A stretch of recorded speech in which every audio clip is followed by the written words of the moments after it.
अस्सलाम वालेकुम बच्चों, कैसे हैं आप सब। आज दोबारा से हम हाजिर हैं आपकी खिदमत में। आज हम 10th क्लास का चैप्टर नंबर 1 स्टार्ट करेंगे। चैप्टर नंबर 1 जो है नई किताब के मुताबिक, पेक्टा की जो नई किताब है उसके मुताबिक जो फर्स्ट चैप्टर है उसका नाम है state of matters and phase change.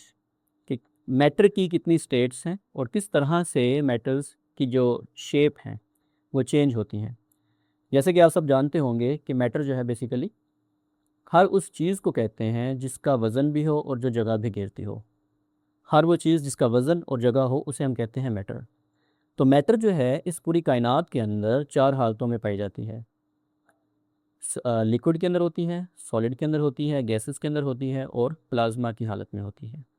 तो हम इस चैप्टर को स्टार्ट करने से पहले ये डिस्कस कर लेते हैं कि इस चैप्टर की पेक्टा स्कीम के मुताबिक किस तरह से ये पेपर पॉइंट ऑफ व्यू के लिहाज से चैप्टर इंपॉर्टेंट है। तो सबसे पहले हम बात करते हैं बोर्ड स्कीम के मुताबिक। पंजाब बोर्ड के अंदर इस चैप्टर में से एक एमसीक्यूज़ आएगा, एक मल्टीपल चॉइस क्वेश्चन आएगा जिसको हमने अटेम्प्ट करना होगा। उसके बाद इसमें से 2 शॉर्ट क्वेश्चंस भी आएंगे, उन 2 शॉर्ट क्वेश्चंस को भी अटेम्प्ट करना होगा और ये फर्स्ट पोर्शन के अंदर ही आएंगे।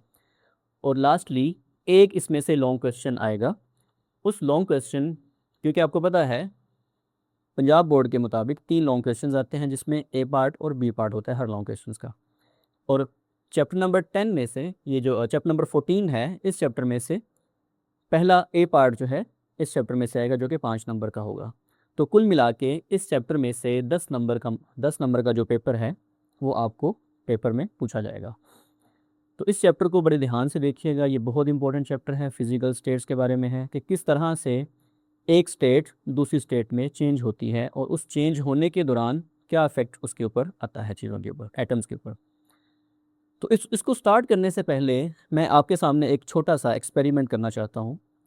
आपको एक बात बताना चाहता हूँ कि आपने ये चीज़ एक्सपीरियंस की होगी कि जब भी आप फ्रीज़र में से आप बर्फ़ को निकालते हो, आइस को निकालते हो, तो आइस को थोड़ी देर के लिए रखें तो वो सारी की सारी आइस लिक्विड में चेंज हो जाती है। फिर उसी लिक्विड को जब आप गर्म करते हैं तो वो लिक्विड वेपर्स के अंदर चेंज हो जाता है। तो आपके माइंड में ये सवाल आना चाहिए कि एक ही जो मैटर है ये 3 स्टेट्स के अंदर किस तरह से जा रहा है। तो इसके बारे में अगर हम देखें, इसके बारे में हम ये देख सकते हैं कि पहले वो जब आइस में था तो आइस में वो सॉलिड स्टेट के अंदर था। जब वो मेल्ट होने के बाद वो सॉलिड किस में चेंज हो गई, लिक्विड के अंदर चेंज हो गई। और लिक्विड से जब आपने उसको हीट दी, जब आपने उसको गर्म किया तो वो भाप के अंदर चेंज हो गया। तो ये तीनों हालतें जो हैं किस तरीके से आपस में इंटरलिंक हैं, आज हम इसके बारे में पढ़ेंगे कि किस तरह से जब कोई भी मैटर सॉलिड स्टेट में है तो उसके मालिक्यूल्स किस तरह से होते हैं, जब वो लिक्विड स्टेट में आता है तो उसके मालिक्यूल किस तरह से होते हैं, और जब वो गैस की स्टेट में चेंज हो जाता है तो उसमें मालिक्यूल्स किस तरह से होते हैं। तो स्टार्ट करने से पहले इस बात का जो जवाब है कि मालिक्यूल्स किस तरह से हरकत करते हैं, इस बात का जवाब दिया गया था काइनेटिक पार्टिकल थ्योरी के बारे में। अब काइनेटिक पार्टिकल थ्योरी को किस तरह से फार्मूलेट किया गया, how kinetic particle theory was formulated, किस तरह से ये फार्मूलेट हुई, पहले हम इसके बारे में बात कर लेते हैं। जैसे कि मैंने आपको पहले बताया कि जो मैटर है वो 4 हालतों में पाई जाती है, गैस के अंदर, लिक्विड के अंदर, सॉलिड के अंदर और प्लाज्मा के अंदर। अब फ़र्ज़ कर लें कि आपने सबसे पहले डिस्कस की हैं प्रॉपर्टीज़ गैसेस की। गैसेस की फ़िज़िकल प्रॉपर्टीज़ को अगर हम डिस्कस करें तो गैसेस की अगर हम बात करें तो गैसेस को कंप्रेस भी किया जा सकता है, गैसेस को एक्सपैंड भी किया जा सकता है। गैसेस जो हैं ये डिफ्यूज़ भी कर सकती हैं। डिफ्यूज़ का मतलब क्या होता है कि एक जगह से दूसरी जगह ये मूव कर सकती हैं। तो ये जो डिफरेंट प्रॉपर्टीज़ हैं, इन डिफरेंट प्रॉपर्टीज़ को जब हम स्टडी करें तो हम इस बात के ऊपर कायल होते हैं कि गैसेस के अंदर कुछ ऐसे पार्टिकल्स मौजूद होते हैं जो हर वक्त रैंडम मोशन के अंदर होते हैं। अब इस रैंडम मोशन को एक्सप्लेन करने के लिए, ये जो रैंडम मोशन है इसको एक्सप्लेन करने के लिए हमने जिसका सहारा लिया है वो है काइनेटिक पार्टिकल थ्योरी। अब काइनेटिक का मतलब क्या होता है, पहले हम इसके ऊपर डिस्कस कर लेते हैं। काइनेटिक का मतलब होता है, ये फिज़िक्स की टर्मिनोलॉजी है काइनेटिक। जैसे आपने पढ़ा होगा काइनेटिक एनर्जी, तो काइनेटिक एनर्जी क्या होती है, मोशन की वजह से जो हरकत होती है, मोशन की वजह से जो एनर्जी होती है उसे हम कहते हैं काइनेटिक एनर्जी। अब काइनेटिक का मतलब क्या होता है? मोशन। पार्टिकल्स हो गए, वो सॉलिड के हो सकते हैं, वो लिक्विड के हो सकते हैं, वो गैस के हो सकते हैं। कि किस तरह से पार्टिकल्स किसी भी स्टेट के अंदर, चाहे वो गैस है, चाहे वो लिक्विड है, चाहे वो सॉलिड है, इन तमाम पार्टिकल्स के अंदर किस तरह से मोशन होती है, इस मोशन की बेस के ऊपर ये थ्योरी आई है जिसे हम कहते हैं काइनेटिक पार्टिकल थ्योरी। अब काइनेटिक पार्टिकल थ्योरी क्यों इतनी इंपॉर्टेंट है, हम इसको क्यों स्टडी करने वाले हैं? अगर हम बात करें इन तमाम फिजिकल स्टेट्स की, स्पेशली हम बात करें गैसेस की, तो गैसेस के जितने भी लॉज हैं, जैसे कि बॉयल्स लॉ आपने पढ़ा होगा, आपने चार्ल्स लॉ सुना होगा, आपने इसके अलावा जो डिफरेंट लॉज हैं आपने वो भी इसमें देखे होंगे। अब ये तमाम के तमाम जो गैसेस के लॉज हैं, सारे के सारे लॉज को काइनेटिक पार्टिकल थ्योरी बड़े अच्छे तरीके से एक्सप्लेन करती है। इसको हम आगे जब चैप्टर में जाएंगे हम उनको डिटेल के साथ पढ़ेंगे, काइनेटिक पार्टिकल थ्योरी की बेस के ऊपर किस तरह से वो लॉज एक्सप्लेन होते हैं। तो ये जो थ्योरी है इसमें इन लॉज को बड़े अच्छे से एक्सप्लेन किया था। सेकंड, काइनेटिक पार्टिकल थ्योरी जो है ये सॉलिड और लिक्विड की कंपोजिशन को भी एक्सप्लेन करती है कि सॉलिड किस तरह से बनी है, लिक्विड किस तरह से बनी है, इनकी कंपोजिशन को भी ये बड़े अच्छे तरीके से एक्सप्लेन करती है। और तीसरे नंबर पे जितनी भी ये स्टेट्स हैं, सॉलिड है, लिक्विड है, गैस है, किस तरह से ये इंटर कन्वर्ट होती हैं एक शक्ल से दूसरी शक्ल। इंटर कन्वर्जन का मतलब होता है एक फेज से दूसरी फेज में, मतलब लिक्विड से सॉलिड में कैसे चेंज होगी, गैस से लिक्विड कैसे बनेगी, और लिक्विड से सॉलिड कैसे बनेगी। तो इस इंटर कन्वर्जन को भी एक्सप्लेन करने के लिए काइनेटिक पार्टिकल थ्योरी बहुत कारआमद होती है। आई होप कि आपको यहाँ तक समझ आ गई होगी। अब हम चलते हैं इस थ्योरी की बुनियाद के ऊपर डिफरेंट स्टेट्स की क्या प्रॉपर्टीज़ आती हैं, हम इनको डिस्कस कर लेते हैं कि kinetic particle theory of gas किस तरह से गैसेस को एक्सप्लेन करती है। हम इनको वन बाय वन तमाम के तमाम पॉइंट्स जो आपकी बुक में दिए गए हैं उनको डिस्कस करते हैं। सबसे पहले हम बात करें तो जितनी भी गैसेस हैं ये हमेशा रैंडम मोशन के अंदर होती हैं। मिसाल के तौर पर आपने किसी एक कंटेनर में गैस को भरा, अब वो गैस जो है वो क्या करेगी, जितनी भी उस सिलेंडर के अंदर स्पेस होगी उस स्पेस को ऑक्यूपाई कर लेगी। मिसाल के तौर पर मैं यहाँ पे एक छोटी सी डायग्राम बनाता हूँ। आपके पास ये सिलेंडर है और इसके अंदर आपने, ये मैं डॉट यहाँ पे लगा रहा हूँ, ये गैस के मालिक्यूल्स या पार्टिकल्स हम इसको रिप्रेजेंट करेंगे। अब जितना भी गैस का सिलेंडर का वॉल्यूम होगा, ये सारे के सारे गैस के मालिक्यूल्स अपने बीच में उतना डिस्टेंस रख के उस सारे की सारी स्पेस को ऑक्यूपाई कर लेंगे। और ये जो पार्टिकल्स होते हैं इसके अंदर, ये हमेशा रैंडम मोशन के अंदर होते हैं, ये हर वक्त रैंडमली मूव कर रहे होते हैं। रैंडम मोशन का मतलब होता है कि इनकी कोई डायरेक्शन नहीं होती, जिस डायरेक्शन में चाहे ये पार्टिकल्स मूव कर सकते हैं और इसके दौरान ये वॉल ऑफ कंटेनर से भी टकराते हैं। तो पहले नंबर पे आपने बात ये याद रखनी है कि जितनी भी गैस मॉलिक्यूल्स होते हैं ये हमेशा रैंडम मोशन के अंदर होते हैं। सेकेंडली अगर हम बात करें तो सेकेंड पॉइंट क्या है इसका, कि गैस के मॉलिक्यूल जो हैं ये आपस में भी टकराते हैं और टकराने के बाद ये वॉल ऑफ कंटेनर से भी टकराते हैं, जिसकी वजह से ये प्रेशर को एक्सर्ट करते हैं। मिसाल के तौर पर मैं नीचे डायग्राम बनाई है, यहाँ पे देखें पार्टिकल्स हैं। अब ये जो एरोज मैंने बनाया है इसका मतलब ये है कि ये पार्टिकल्स रैंडम मोशन के अंदर हैं। अब ये मॉलिक्यूल्स जो हैं ये रैंडमली मूव करेंगे, आपस में भी कोलाइड करेंगे और with the wall of container भी टकराएंगे। इससे क्या होता है कि इन मॉलिक्यूल्स के पास होती है काइनेटिक एनर्जी, और इनकी काइनेटिक एनर्जी भी हाई होती है। जब ये इस वॉल के साथ टकराएंगे तो वॉल के साथ टकराने की वजह से यहाँ पे प्रेशर अप्लाई करती हैं ये। तो इसलिए जितने भी गैस के मॉलिक्यूल्स होते हैं, जब भी आप इनको कंटेनर में फिल करते हैं तो ये गैस मॉलिक्यूल्स कंटेनर के ऊपर प्रेशर अप्लाई करती हैं इनके अंदर, ये आपने पॉइंट याद रखना है। उसके बाद अगर हम बात करें, इनकी एनर्जी हाई होती है गैस की, लेकिन उसके बावजूद उस पूरे के पूरे कंटेनर के अंदर नेट लॉस और गेन एनर्जी का नहीं होता, फ्रिक्शन की वजह से। अब फ्रिक्शन का वर्ड यहाँ पे यूज़ हुआ है। फ्रिक्शन का मतलब क्या है कि ये मॉलिक्यूल्स जब आपस में टकराते हैं और इसके अंदर यहाँ पे हवा के मॉलिक्यूल्स भी मौजूद हैं। अब वो मॉलिक्यूल्स जब आपस में टकराएंगे तो उनकी वजह से फ्रिक्शन कॉज होगी और फ्रिक्शन के दौरान वहाँ पे एनर्जी लॉस होगा। लेकिन वो एनर्जी लॉस भी कहाँ पे होगा, उस कंटेनर के अंदर ही होगा। तो ओवरऑल देखा जाए उस पूरे एक कंटेनर के अंदर ना तो एनर्जी का गेन होगा और ना ही एनर्जी का लॉस होगा। तो ये बात आपने याद रखनी है कि नेट गेन और लॉस एनर्जी का नहीं होता जब भी हम गैसेस के बारे में डिस्कस करें। उसके बाद गैस के मॉलिक्यूल्स के दरमियान जो फोर्स ऑफ अट्रैक्शन होती हैं ये बिल्कुल नेग्लिजिबल होती हैं, ना होने के बराबर होती हैं। कि गैस के मॉलिक्यूल्स के बीच में एक दूसरे को अट्रैक्ट करने की जो एबिलिटीज़ होती हैं ये बिल्कुल कम होती हैं। अब इसकी रीज़न क्या है? अट्रैक्टिव फोर्सेस नेग्लिजिबल क्यों होती हैं? जैसे कि हमने पहले पॉइंट में डिस्कस किया कि गैस के मॉलिक्यूल के बीच में फासला बहुत ज़्यादा होता है। इनकी कोशिश होती है कि जितना भी एरिया है, जितना भी वहाँ पे वॉल्यूम है, ये उसको कवर करते हैं।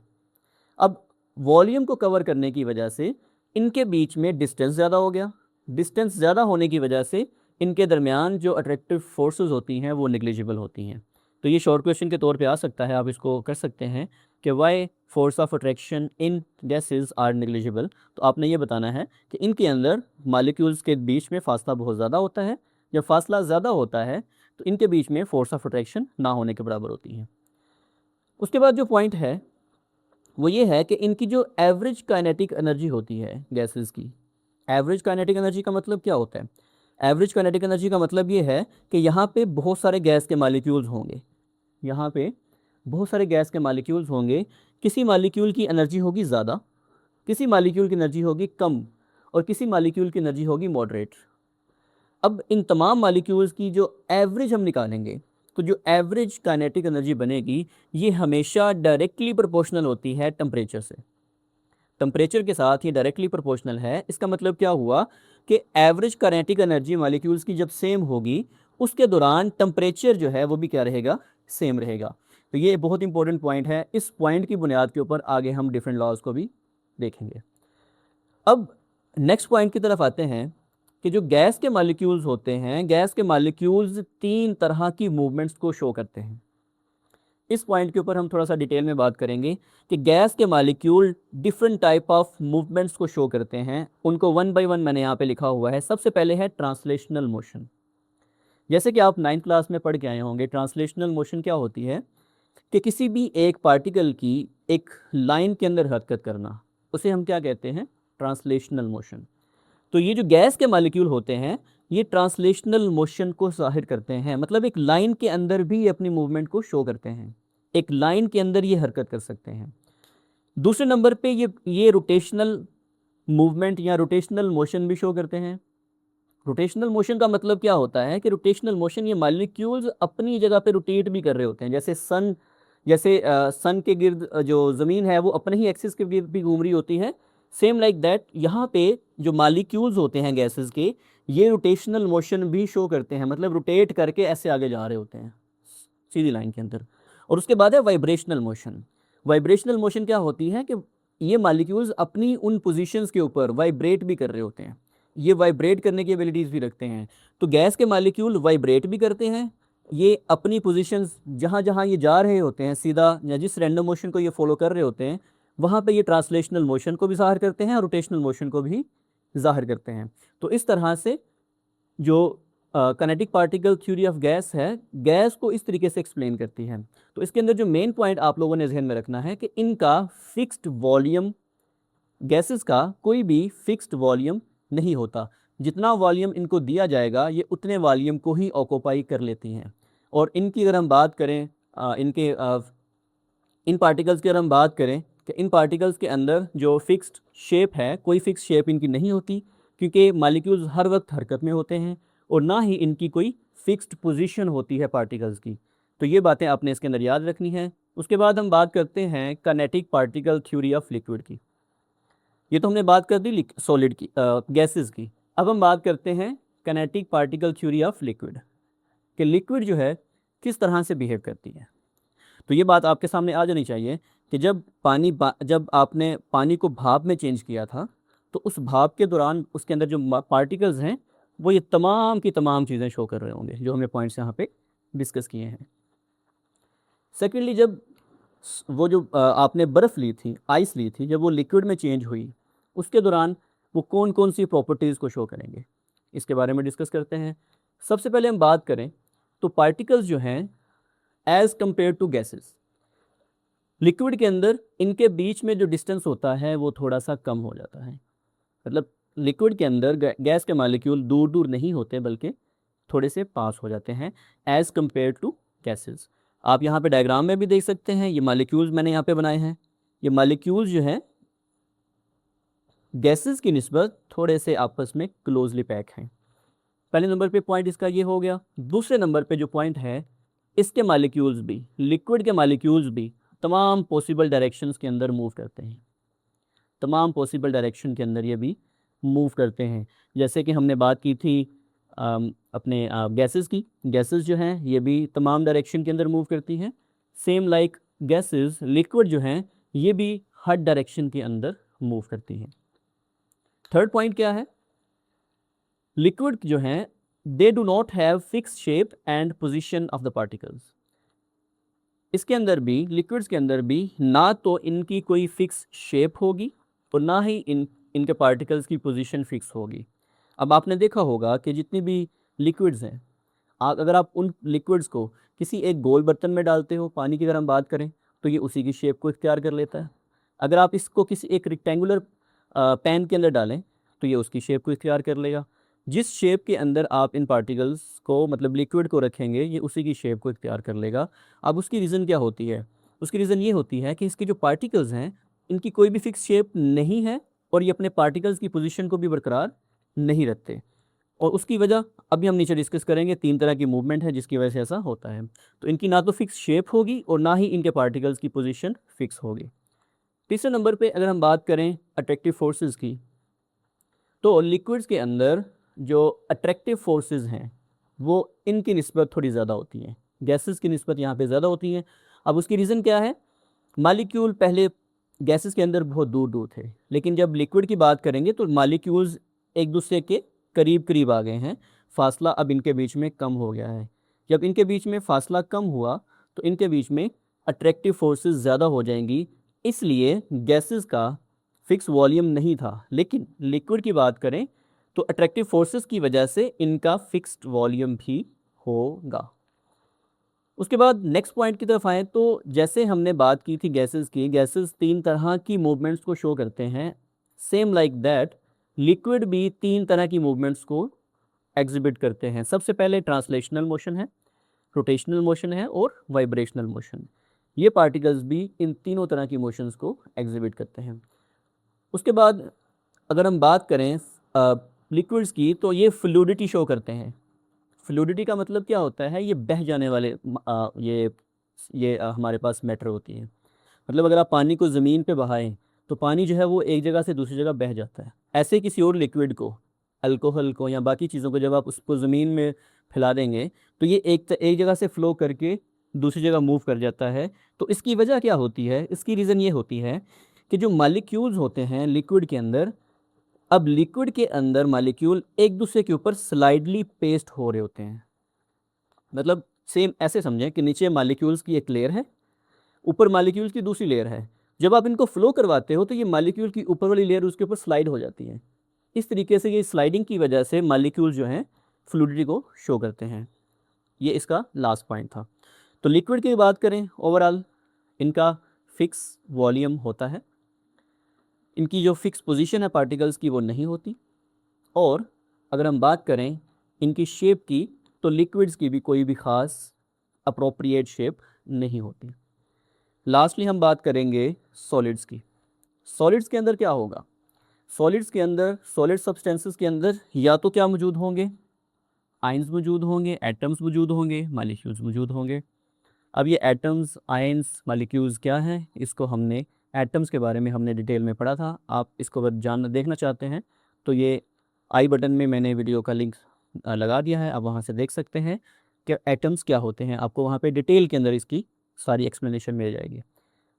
आयंस और मालिक्यूल्स क्या हैं इसके बारे में भी मैं आई बटन के ऊपर आपको बता दूंगा ये क्या चीज़ें हैं। इसको आप वहाँ जाके डिटेल के साथ देख सकते हैं। तो जितने भी सॉलिड हैं, सॉलिड जितनी भी सब्सटेंसेस हैं, ये आयंस पर, एटम्स पर या मालिक्यूल्स पर मुश्तमिल होती हैं। तो मतलब अगर आप किसी भी सॉलिड की बात करें, आप यहाँ पे प्लास्टिक की बात करें तो प्लास्टिक के अंदर जितने भी यहाँ पे मॉलिक्यूल्स और एटम्स मौजूद होंगे, ये तमाम एटम्स या तो एटम्स होंगे या आयंस होंगे या फिर मॉलिक्यूल्स पर मुश्तमिल होंगे, ये सारे के सारे। उसके बाद अगर हम बात करें इनके बीच में अट्रैक्टिव फोर्सेस की, तो सॉलिड्स के अंदर क्योंकि मॉलिक्यूल क्लोजली पैक होते हैं, इनके बीच में फासला बिल्कुल ना होने के बराबर होता है, एक दूसरे के साथ टाइटली पैक होते हैं, इसकी वजह से इनके बीच में जो फोर्स ऑफ अट्रैक्शन होती हैं वो सबसे स्ट्रॉन्ग होती हैं। फोर्स ऑफ अट्रैक्शन स्ट्रॉन्ग होने का मतलब क्या है? जब इनके दरमियान फोर्स ऑफ अट्रैक्शन स्ट्रॉन्ग है, इसका मतलब ये होगा कि इनकी फ़िक्स पोजीशन भी होगी हर एक मॉलिक्यूल की, हर एक एटम की, और इनका एक ख़ास वॉल्यूम और एक ख़ास शेप भी होगी। तो सॉलिड्स के अंदर एक ख़ास शेप भी होती है, इन मॉलिक्यूल्स की एक ख़ास पोजीशन भी होती है और इनकी एक ख़ास वॉल्यूम भी होता है। उसके बाद हम नेक्स्ट पॉइंट की तरफ जाते हैं। जैसे हमने पीछे 3 तरह की मोशंस देखी थी, लिक्विड के अंदर भी और गैसेस के अंदर भी, तो सॉलिड जो है ये सिर्फ और सिर्फ वाइब्रेशनल मोशन को एग्जिबिट करते हैं। मतलब क्या? ये मॉलिक्यूल जो है जिस पोजीशन पे हैं, इस पोजीशन पे सिर्फ ये वाइब्रेट कर रहे होंगे, अपनी ही पोजीशन के ऊपर ये ऐसे ऐसे वाइब्रेट कर रहे होते हैं।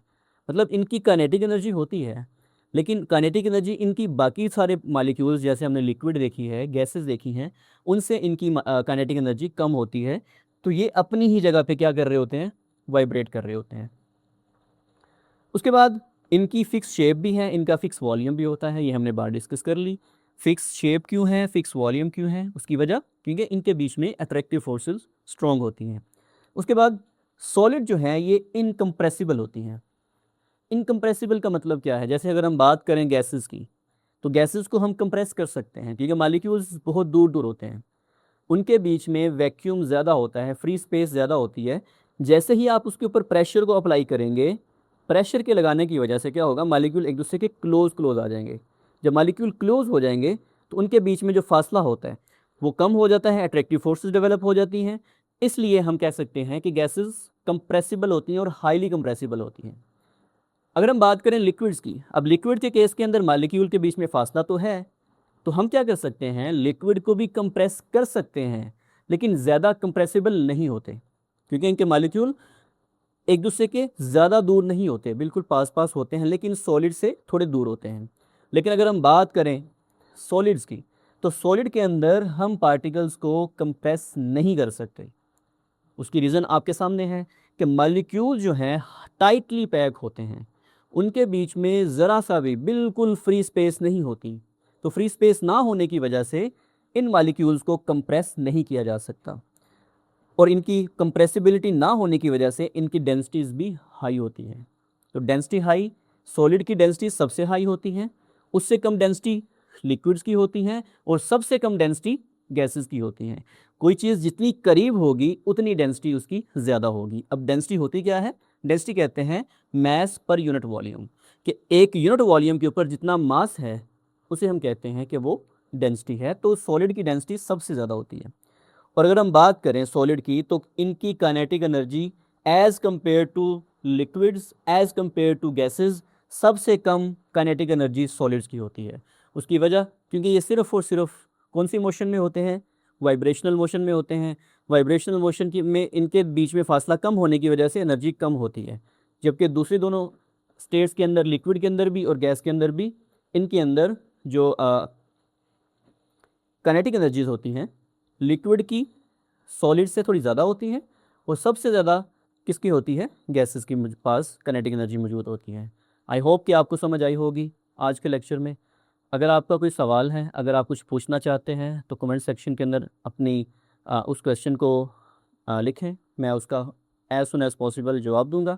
इसके अलावा आप कोई भी इसके बारे में पूछना चाहते हैं, कोई भी आपका डाउट हो, वो आप डायरेक्टली मेरे साथ कमेंट सेक्शन में लिख के उसका जवाब ले सकते हैं। Thank you so much.